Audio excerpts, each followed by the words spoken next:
for an integer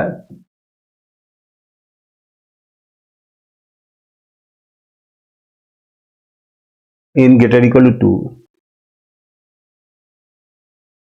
the arithmetic mean of all coefficients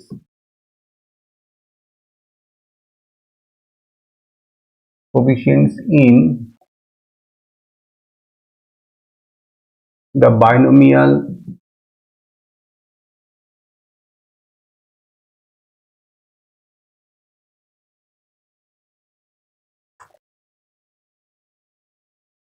x plus y to the power 2n minus 3 is 16. Then the distance of p 2n minus 1 comma n square minus 4n from the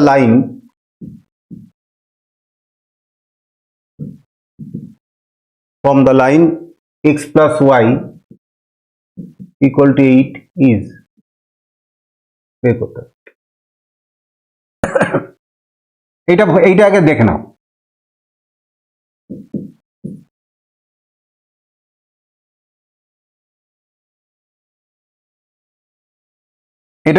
এইটা তো এই identity তো ছোটবেলার identity. এবার যদি বলি এর arithmetic mean of all কোফিশিয়েন্টস, তাহলে এখানে যে তিনটে টার্ম তৈরি হয়েছে তার কোফিশিয়েন্ট গুলো কি? একটা হচ্ছে 1, একটা হচ্ছে 2 আর একটা হচ্ছে 1। তাহলে তার যোগফলটা কত? 4। তাহলে এই 4টা আর কিভাবে পাওয়া যেতে পারে? তুমি দেখো এখানে আমরা যদি x এর ভ্যালু আর y এর ভ্যালু যদি 1 বসিয়ে দিই তাহলে 1 plus 1 2 square that is 4। Actually তো তাই করছি আমরা এই এক্সপ্রেশন থেকে কোফিশিয়েন্ট গুলো বের করে নেওয়া মানে হচ্ছে x এর জায়গায় 1 বসালে আর y এর জায়গায় 1 বসালে তোমার শুধু পড়ে থাকবে কোফিশিয়েন্ট গুলো। তা এইবার তাহলে আমরা যদি কোনো বাইনোমিয়াল এক্সপ্যানশনের যদি যতগুলো কোফিশিয়েন্ট হবে সেই কোফিশিয়েন্ট গুলোকে শুধু আমি যদি দেখতে চাই তাহলে ওই যে দুটো টার্ম তার পরিবর্তে 1 1 বসিয়ে দিতে হবে। এইটাই হচ্ছে মূল বিষয়। তাহলে x plus y whole to the power 23 sum of coefficients of x plus y to the power 2n minus 3, এটা হচ্ছে 1 plus 1 to the power 2n minus 3, that is 2 to the power 2n minus 3। এবার number of terms,